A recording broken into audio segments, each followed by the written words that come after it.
Hello friends, ఈ మొక్కను ఒకసారి చూడండి. దీన్ని గోల్డెన్ గ్లోరీ అంటారు. బొకేస్లో ఎక్కువగా యూజ్ చేస్తారండి ఈ ఫ్లవర్స్ని. ఒక్క మొక్క మనకు గార్డెన్లో ఉంటే హనీ బీస్ అంతా కూడా ఎంత చక్కగా అట్రాక్ట్ అవుతాయో చూడండి. పైన అంతా కూడా మీకు కనిపిస్తున్నాయో లేదో కానీ ఒక్కసారి కదిపించి చూస్తాను చూడండి, ఎంత చక్కగా పైకి లేస్తాయి. ఇవన్నీ కూడా మనకి హనీ బీస్ ఉండడం వల్ల పాలినేషన్ అనేది బాగా జరుగుతుంది కదా. ఎల్లోయిష్ ఫ్లవర్స్ ఉంటే చక్కగా హనీ బీస్ వస్తాయండి. నమస్తే, నేను Lakshmi. Welcome to my channel తోటమాలి. ఈరోజు మన వీడియో పెస్ట్ కంట్రోలు. చలికాలం వచ్చేసింది కదండి. ఈ చలికాలంలో చలి వలన మంచు వలన పెస్ట్ అనేది చాలా ఎక్కువగా వచ్చేస్తుంది. ముఖ్యంగా చిక్కుడు చెట్లకు, చామంతి ఇప్పుడు చామంతుల సీజన్ కాబట్టి చామంతులకు, రోజెస్కు వీటికి వచ్చే పెస్ట్ అనేది ఇంత కాదు. మందార మొక్కల్లో కూడా ముఖ్యంగా ఎఫిడ్స్ అనేటివి చాలా వచ్చేస్తాయండి. ఏమాత్రం పెస్ట్ లేకపోతే పువ్వులు ఇంత చక్కగా విడుగుతాయి. అదే మనకు పెస్ట్ కంట్రోల్ చేయకపోతే మొగ్గల మీదంతా కూడా ఆ పెస్ట్ వచ్చేసి ఇంకా మొగ్గ అనేది విడవక ఉందే రాలిపోతూ ఉంటాయి. ఈ మొక్కను చూడండి, నాది అడీనియం ప్లాంట్స్ మొత్తం అంతా కూడా తినేసింది. బంగారు తల్లి ఎంత చక్కగా చెట్టు అంతా తినేసిందో చూడండి. కొద్ది ఆకులు మాత్రమే మిగిలినాయి, మొత్తం అంతా తినేసినాయి. మొత్తం అంతా గార్డెన్ని మనం ఒక 2-3 రోజులు గమనించకపోయామనుకోండి, ఒక పెస్ట్ 1-2 ఉన్నాయనుకోండి, మొత్తం అంతా కూడా స్ప్రెడ్ అయిపోయి ఆకులంతా కూడా తినేసి మొత్తం బోర్డు చేసేస్తాయి. గార్డెన్ అంతా కూడా అయిపోతాయి. మనం ఫస్ట్ ఎలా చూడాలంటే ఆకుల మీద ఈ విధంగా నల్లగా ఎక్కడైనా ఉన్నాయా అనేది మనం చూడంగానే మనం కంట్రోల్ చేసేసుకోవాలండి.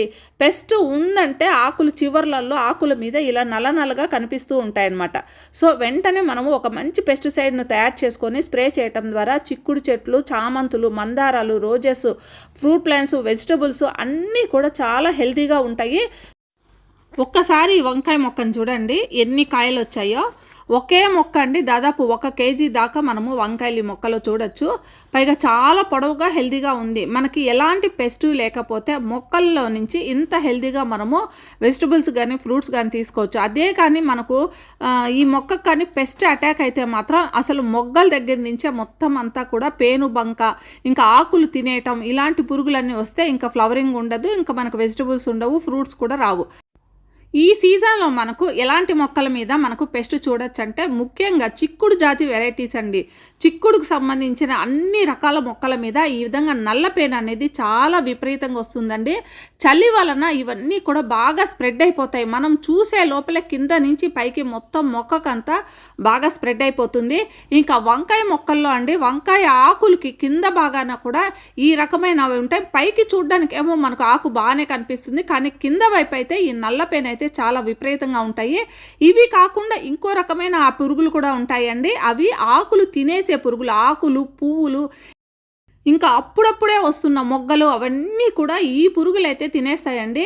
మనకు ఒక్క ఆకు, ఒక్క పువ్వు కూడా రాకుండా మొత్తం తినేస్తాయి. సో వీటన్నింటినీ కంట్రోల్ చేసుకోవాలంటే ఒక పవర్ఫుల్ పెస్టిసైడ్ని అయితే మనము ఈరోజు తయారు చేసుకొని స్ప్రే చేద్దాము. అది ఏ విధంగా తయారు చేసుకోవాలనేది ఈరోజు వీడియోలో చూపిస్తాను.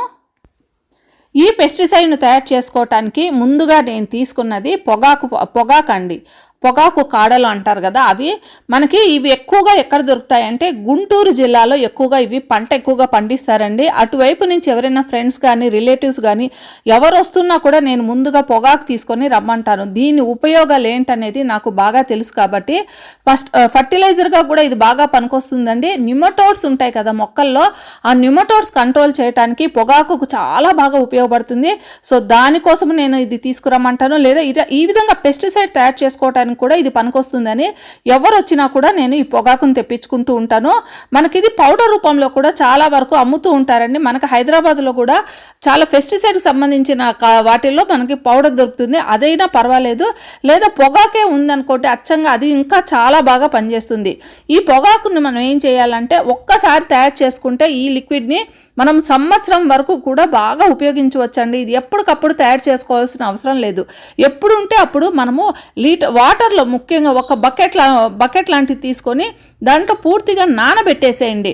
1 వారము 10 రోజుల తర్వాత ఎంత చక్కగా ఇది ఆ పొగాకులో ఉన్న పెస్టిసైడ్ అంతా కూడా, లేదా ఫర్టిలైజర్ కూడా అనుకోవచ్చండి, పెస్టిసైడ్ ప్లస్ ఫర్టిలైజర్ 2 అనుకోవచ్చు, ఇదంతా కూడా మొత్తం అంతా కూడా ఆ వాటర్లోకి దిగిపోతుంది. దాదాపు 10 రోజుల క్రితం నేను నానబెట్టాను చూడండి. చక్కగా నాకు ఈ చలికాలం వస్తుంది అనగానే ముందుగా నేను తయారు చేసుకుని పెట్టుకునే పెస్టిసైడ్ అండి. అందువలన చలికాలం రాగానే ఇది తయారు చేసుకొని పెట్టుకుంటాను. సో ఈ రకంగా తయారు చేసుకున్న ఈ పెస్టిసైడ్ మొత్తం అంతా కూడా వాటర్లో దిగిపోయింది చూడండి.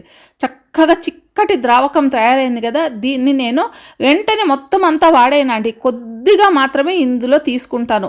సో సంవత్సరం వరకు కూడా దీన్ని ఉపయోగించవచ్చు కాబట్టి నేను కొద్దిగా తీసుకొని ఈసారి అంటే ఈరోజు నేను చూపించబోయే ఈ పెస్టిసైడ్కి ఇది ఉపయోగిస్తాను.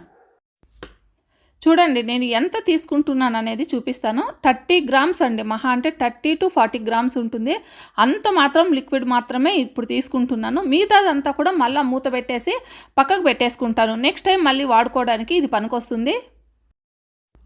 ఇప్పుడు ఇక ఈ ద్రావణంలో ఏమేమి వేస్తున్నానో చూడండి. ఒక 30 గ్రామ్స్ ఈ లిక్విడ్ ఉంది కదా, దీంట్లో ఒక 2 రూపాయల కర్పూరం తీసుకున్నానండి. కర్పూరాన్ని ముందుగా మనం ఏం చేయాలంటే ఒక చిన్నగా పౌడర్ రూపంలో మనం తయారు చేసుకోవాలండి. దేంట్లోనే వేసి మనం కొట్టేసామనుకోండి అది పౌడర్ అయిపోతుంది కదా. ఈ పౌడర్లో మనం ఏం చేయాలంటే వేడి నీళ్ళు వేయండి. వేడి నీళ్ళల్లో మాత్రమే ఈ కర్పూరం కరుగుతుంది. సో ఒక వేడి నీళ్ళల్లో ఈ కర్పూరం వేసేసి ఒక 2-3 గంటలు ఉంచామనుకోండి బాగా తొందరగా కరిగిపోతుంది. అప్పుడు ఆ కరిగిపోయిన ఈ లిక్విడ్ను ఈ ద్రావకంలో అంటే మనము తయారు చేసుకున్న పొగాకు ద్రావకంలో దీన్ని కలుపుతున్నాను. ఇవి 2 కాకుండా ఇంకొకటి కూడా నేను ఇందులో యాడ్ చేస్తున్నానండి. అదేంటంటే బేకింగ్ సోడా. బేకింగ్ సోడా కూడా ఒక మంచి పెస్టిసైడ్ అండి.